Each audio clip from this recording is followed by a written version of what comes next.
Over the weekend, I'm sure people right across the West have been as horrified as I over the news reports coming out of Australia. My heart and sympathy goes out to all those affected. The police themselves have now said that the incident on Bondi Beach was a terrorist attack, and it was an attack targeting Jewish people during the religious celebration of Hanukkah. According to early reporting, those responsible were a father and son, with further reports stating that he'd been educated in an Islamic school. So as investigations continue, the motivation described by authorities is very clear. This was an ideologically motivated attack of violence directed at Jews. And for me, watching this unfold from my home city of Manchester, it echoes very unsettlingly back to the attack on the synagogue here just a month or so ago.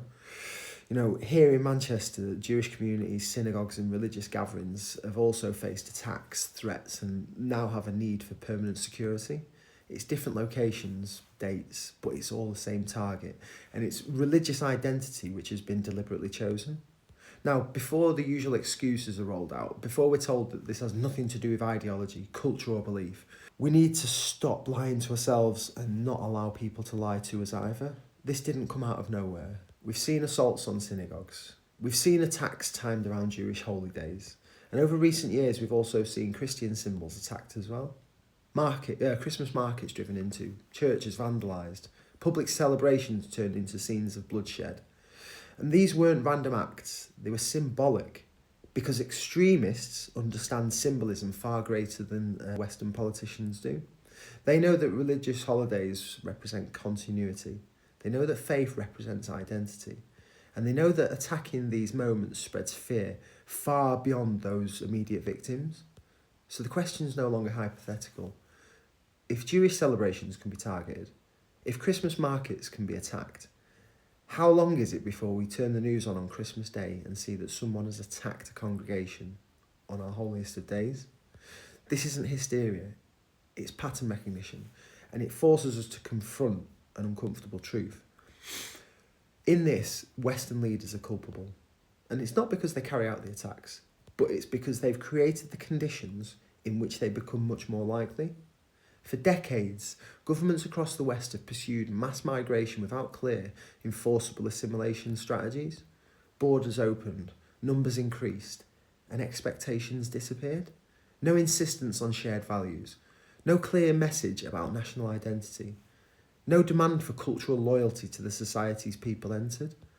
And worse still, our leaders abandoned the courage to say who we truly are. These are Christian countries. They're not theocracies, but civilizations built on Christian moral foundations, the rule of law, the dignity of the individual, restraint over power and forgiveness over vengeance. And instead of defending that inheritance, leaders have apologised for it. Christian symbols have been removed. Christian teachings have been sidelined. Christian history was reframed as shame. And at the same time, Islamic studies were promoted in schools and institutions, often without serious oversight. Studying Islam isn't a problem, but the issue is that Western states frequently have no real understanding of who's teaching, what doctrines are being emphasised, and whether those teachings are actually compatible with Western civic life. Because as we know, Islam is not merely a private faith. It carries legal, political and social prescriptions. And pretending otherwise is not tolerance, it's negligence. When young men are raised in parallel societies, taught grievance instead of gratitude, separation instead of belonging, and dominance instead of coexistence, some will become emboldened, not all, but enough. Enough to radicalise, enough to justify violence, enough to believe the West is weak and must be challenged. And when leaders refuse to draw moral boundaries, extremists will draw them instead. And as Christmas approaches, people might feel uneasy, not panicked, but alert. Because extremists don't target what's meaningless. They target what matters to us. Churches matter, Christmas matters, and faith matters.